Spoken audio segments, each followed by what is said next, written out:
وەکو هونەرمەندێ کورد ئەو هاتن دڵبینی و دڵخۆشی و داخوازیە خوب بێژن ئێرە وەزارەتە پێشمەرگەیە و بدلێکی گەرم پێشوازیان مەکردم بڕاستی ئەم گەلێکی خۆشم واریدە تشتنی چێ دەبن وڵاتێ مە هەمیا دەشینە تەوایا ملەتێ کورد دەشینە ملەتێ کورد پێنە ڕەحەتە دژمنانی کورد دەوێ جارێک کورد ڕابن هەv هەمبەرێ هەv ڕابن شەڕێ خراپی هەv بکن داکو دەبێ فێدایەکش بۆ دژمنێ کووردا بەروی هاوی مەگوت ئێمە بێ مەسەلێ دەزانم بەلا هەر کەس پێزانە بێ تەبایە ڕایا ملەتێ کورد لە هەموو دەڤەرێ جیهانێ ملەتێ کورد لە بەندە هێویاکە زۆر گەورەیە باشوورێ کوردستانê destkeftîneke hêviya mezin ji bo miletê Kurd miletê Kurd wek çavê xwe vêrê biparêze çi şerrek navbêra Kurdan vêrê nebe Kurd her hêlê de vê herêmê wek çav û roniyê xwe biparêze ev herêm hêvî û bendewariya rabûn û pêşketina miletê Kurd e ber wî hawî em hunermendê Kurd vê xizmetê îro hatin wezareta xwe pêşmerge me ziyaret kir dilê me gelekî xweş bû pêşwaziya gelekî baş kirin û çi xizmet û çi erk hebe em li bendene em divên berdewam bibe da miletê Kurd kêfxweş bibe dilşad bibe bi aştiya nava Kurda û Kurdistanê Kurdistan welatekî zêrînê Kurdistan welatekî hêjayê Kurdistan axa bingeha şahrezaya dünyayê û dîrokê ye milletê Kurd qedr û qîmetê vê axê bizanibe ta ku zane milletekî xudanê şehrezayê û dîsa ev şehraziyê berdewam bikû pêşkevî dünya hayîdar bibe spasiya we hemiya dikim û sağ bin vê xizmetê dikin bersiva wezîr destê wî xweş pêşwaziya gelekî baş kir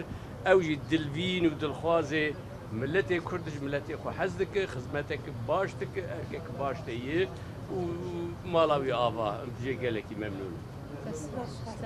ew li bernametan de ez wekû hunermendan her çar parçe Kurdistan serdanî hîs lehanekî tir bikin yan tenha wezaretî pêşmerge em ku dever pêwîst bû me divê ziyaretiya wan bikin me divê biçin xizmeta wan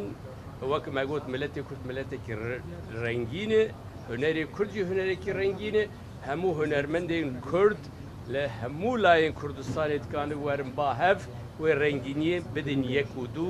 û bidin xelkê xwe jî ber wî hawî jî ême yekîtiya hunermenda êsta heye ev ya berdewam dikin mamosta hemî anî ziman silav û rêzê xwe pêşkeştikim wekim got me silav û ricayê hemî hunermend yekîtiya hunermendê Kurdistan ji bo wezaretê pêşmerge anî em wek hunermend em dixwazin pêşmergeyê Kurdistan jî zaten heta roja îro bi sebrekî mezin ev aramiya nava Kurda heta îro hat vir şunda jî pêşmergeyê Kurdistan jî erkekî rolekî bilîze rolekî hîn pozîtîv da ku nava Kurda nava gerîlaya azadî û nava pêşmergeyên Kurdistan de tiştek nebe çawa kılı Kerkûkê çawalı Kobanî gerîla û pêşmerge mil bi mil dijî dijminê Kurda şer kirin em dixwazin îro şunda jî ev ruh derkeve pêş gelê me dayîkên Kurdistanê hemî gelê Kurdistanê da careka din sterên xwe ji bo şehîdên navxwayî pevçûnên navxwayî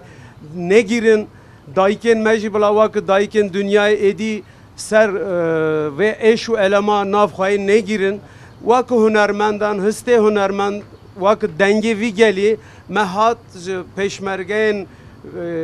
welatê xwe êvî gelê xwe me rica kir vir şunda jî em hêvîdarin birêz wezaretê pêşmergeya jî ev sozdan gotin ewana jî şerê navxwayî naxwazin eger şerek bibe ev xizmetê dewleta dagirkera dike dewleta Tirk dike herkes dizane dijminê gelê Kurd kîne dijminê gelê Kurd gelekin welatên dagirkerin me bi divê çerçeveyê da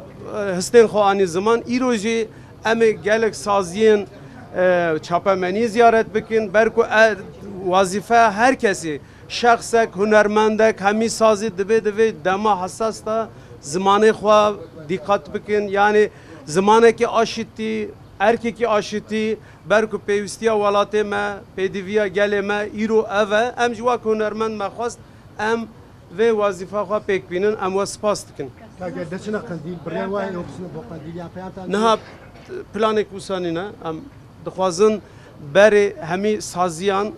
saziyên çapameniyê em îro ziyaret bikin û sibe jî em ê raya giştî ra çapaменiyekî yekitiya hunermendan em ê pêşkeş bikin.